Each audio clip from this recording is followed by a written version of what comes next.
We set out for a routine hunt, aiming to secure food and return before the weather turned. But in the Arctic, even the simplest plans can shift in an instant. When the Inuit encounter a polar bear, survival depends on more than just skill. It requires thinking steps ahead.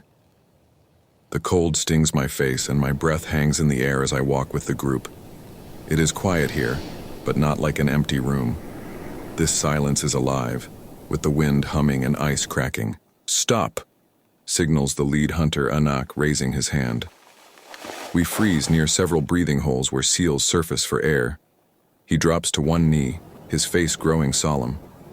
I move closer to see what has caught his eye. In the snow, a massive paw print sends a shiver down my spine. I had hoped for rabbit tracks, but instead I found the mark of a walking refrigerator with teeth. "Nanuq," he whispers. I know that word. It means polar bear. I kneel to get a better look. The track is over 20 centimeters wide with 5 distinct claw marks. Next to it, my boots look like children's shoes. A mature male can weigh up to 700 kilos, heavier than all of us combined. Essentially, it is a small machine with a massive appetite. The hunter touches the snow inside the track. It's still soft under his glove. "Fresh," I whisper. He nods in confirmation. This is a perfect, yet daunting moment to join the hunt. Ahead, a line of prints shows the bear was moving with purpose. Perhaps he smelled a seal buffet. Nevi, the youngest hunter, points to claw marks extending past the pads. These claws grip ice, aid in swimming, and shred seal hide with ease. They aren't just claws. They are biological can openers. I can't help but comment on it. Anak smirks, but his eyes remain tense. Nearby, tiny tracks follow the bear's path before veering off. Arctic fox, Anak explains. They follow the bear to eat his leftovers. Life here is lived on a knife's edge. The hunters discuss our options seriously. Follow the trail toward the seals or bypass the area. No one suggests running back to the village. As they decide, one of the sled dogs shifts its stance. Ears perk up, nose catches the wind. Within seconds, the entire team of 10 goes from calm to high alert. If dogs could speak, they'd say, "Guys, we have company." I look at the massive tracks again and notice the sled team is now as tight as a coiled spring, ready for anything. The lead husky, a large gray dog with one blue eye and one brown, raises its head and lets out a low growl from deep in its chest. My own chest tightens. This growl ripples through the team. First 2, then 5, then all of them. It's not a loud sound, but it makes the hair on my neck stand up. This isn't a plea for food. It's a warning of danger. I realize these dogs aren't just transport. They are a sophisticated early warning system with teeth. Silence falls over us. Anak whispers for quiet and cuts the air with his palm. Nevi rushes to the sled, checking and tightening the harnesses. If the dogs break loose or, worse, charge toward whatever they smell, we'll have a major problem. I freeze, barely breathing. The hunters scan the white void slowly and intently. I try to do the same, but all I see is whiteness. It's incredibly difficult to spot a polar bear in these conditions. Then, I feel a light nudge on my elbow. The lead hunter. He points his chin toward the north. I squint, seeing nothing at first. Then, a faint movement. A large yellowish-white patch shifts its silhouette on the horizon. My mouth hangs open, but the sound catches in my throat. About 300 meters away stands a polar bear. Its massive head is raised, tasting the air. Documentaries don't prepare you for this. Even from this distance, his power is undeniable. If he stood on his hind legs, he would easily tower over us all. The bear takes another step. The snow crunches quietly under a heavy paw. The woman closest to me reaches for her rifle smoothly, without haste. 2 more repeat the movement, just as calmly. These are not ordinary carbines, but powerful rifles for a large beast which cannot always be stopped with one shot if the bullet does not lay perfectly.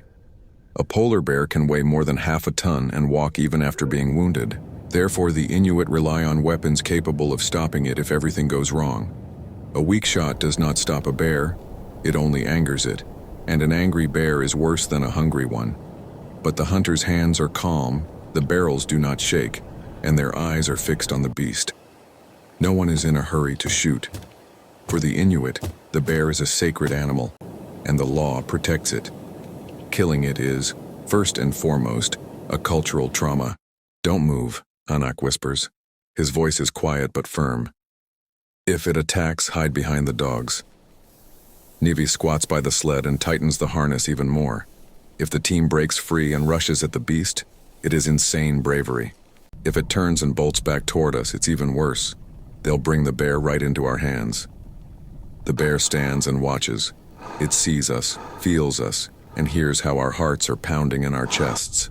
An adult polar bear has 42 teeth, and its canines are over 5 centimeters long.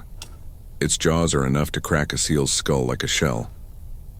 Mine is unlikely to be stronger. The hunters stand slightly wider and spread out in a fan, barely noticeably to appear larger and more dangerous. It's as if we are trying to explain to him without words that attacking us is a bad idea. The bear takes a few more steps toward us, about 250 meters away. He doesn't fuss or hurry. He's just evaluating. Anak slowly raises the rifle to his shoulder, not aiming at the beast, but showing readiness. The message is simple. If you come closer, we will defend ourselves. The bear seems to understand and freezes. No one moves. It's like a frozen frame for almost a minute. The wind changes, catches our scent, and carries it right to him. He raises his head, flares his nostrils, and at that moment seems to decide. We feel it with every muscle. Our bodies tense synchronously, not out of panic, but readiness. The bear is now about 200 meters away. Its dark eyes look as if it's solving a puzzle. Every hunter has raised his rifle, but the barrels are motionless. The dogs are like stone statues, as if they understand that the best tactic now is not to move. I also froze and can hear my own pulse in my hands. Anak once told me a story about a person who ran. The person ran from the bear. Initially, it didn't even pursue, it just watched. But as soon as the person bolted, the hunting instinct kicked in. The game of tag ended badly. Now every cell of my body wants to run, but the only correct tactic is to stand still. I breathe in tiny portions of air. Bears have keen hearing. They say they can hear rustles under a snow crust a meter thick. My heavy breathing is like a megaphone to him. Minutes stretch like a stretched ice cable. The bear does not approach, but it does not leave either. Polar bears are smart, perhaps smarter than all their kin. They say when they sneak up, they cover their black nose with a paw so as not to give themselves away. Whether this is true or not, I don't know. But what this beast is thinking is felt literally with the skin. He lowers his head, inhales the scents from the snow, but doesn't take his eyes off us. The wind plays again, tossing him another portion of information about us. And here is an important detail that many don't know. A polar bear's skin is black, and its fur is not white at all, but transparent and hollow. It simply reflects light and snow. In essence, he wears an ideal camouflage winter suit that makes him invisible. I, on the other hand, am in a bright blue parka, looking like a walking road sign. If bears could read on me, a special offer of the day would be written there. The bear shifts with a step to the side and begins to describe a very wide arc, slowly and smoothly. The hunters mirrors this, quietly repositioning themselves half a step for each turn of the body. A slow dance where the music is only the crunch of snow, and the partner is a predator. The pause drags on, and suddenly a turning point. 2 steps forward. Pause. In this pause, the whole world seems to hang. The rifles rise even a hair more. Blood thunders in my temples, and every heartbeat feels like a drum. We are part of the ice now, as motionless as the ridges around us. The bear's eyes, dark and bottomless, seem to weigh our souls.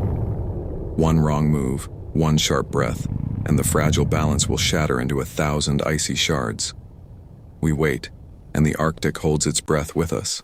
Anak unexpectedly reaches into his bag and pulls out a piece of seal meat from yesterday's hunt. The bear's head immediately rises, nostrils twitching nervously. Seal is a favorite prey. A single bear can eat up to 45 kilos of meat and fat at a time. Anak throws the meat halfway between us and the beast. For several long seconds, no one breathes. An old trick, he whispers to Nevi. Let the bear eat, and we shall live. Polar bears are opportunists. Easy prey is always better than a risky attack. They need dozens of seals a year just to survive. The bear approaches the meat, never taking its eyes off us. The hunters remain like statues. The barrels are ready, but not aimed. The bear sniffs the prey.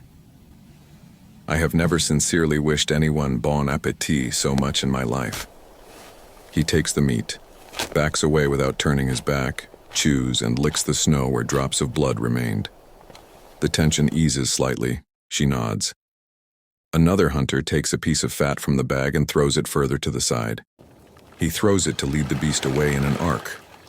The bear looks at us, then at the fat, then back at us and moves toward the bait, bypassing us in a wide radius. He finishes eating, raises his head, and looks around. We are still motionless figures against the white background.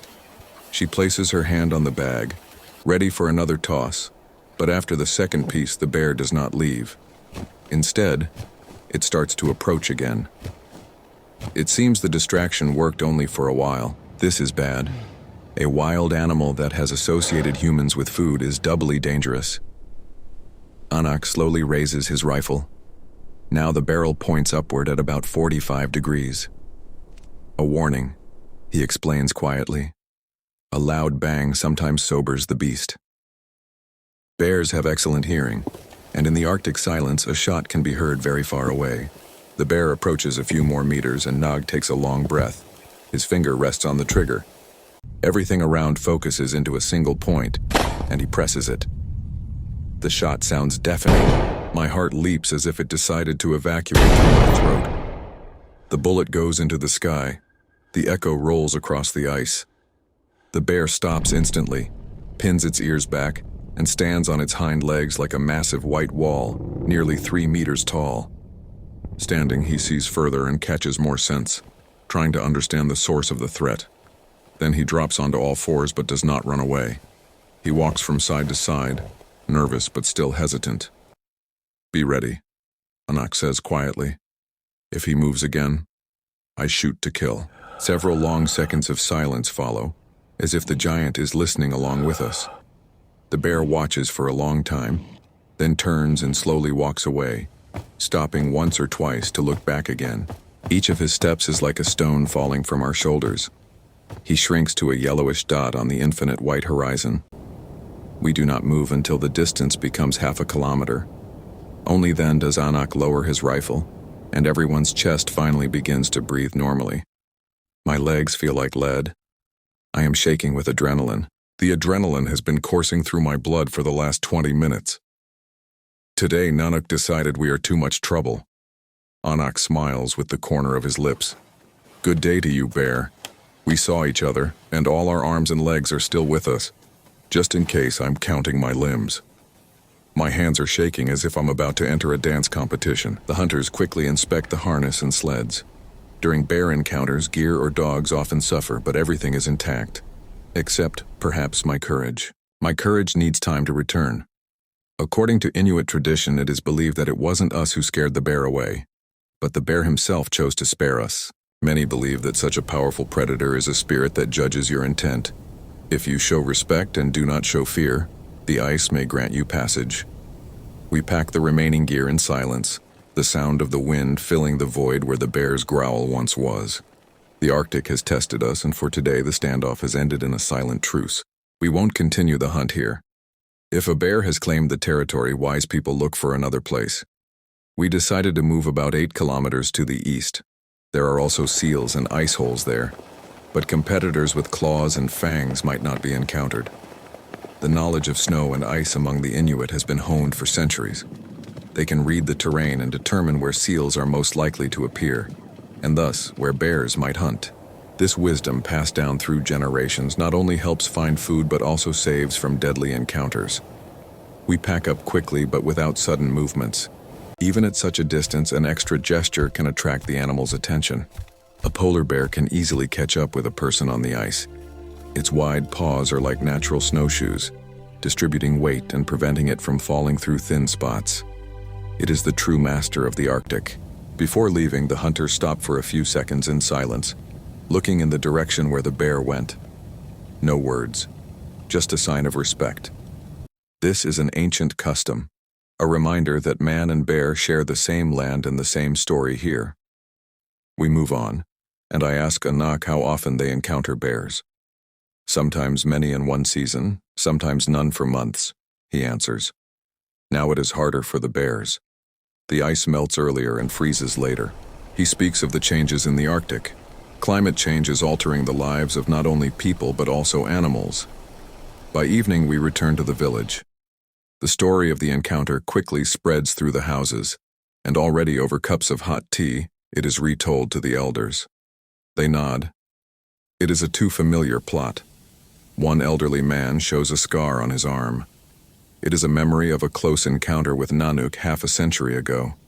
There are thousands of such stories. They are woven into the very fabric of life. I look out the window at the deepening twilight. A thought spins in my head. The day could have ended very differently. No, the hunters are already planning tomorrow's outing. They will hunt again, just in a different direction. The land here is vast and there is enough space for everyone, both people and bears. The main thing is to remember the boundaries and respect each other's strength.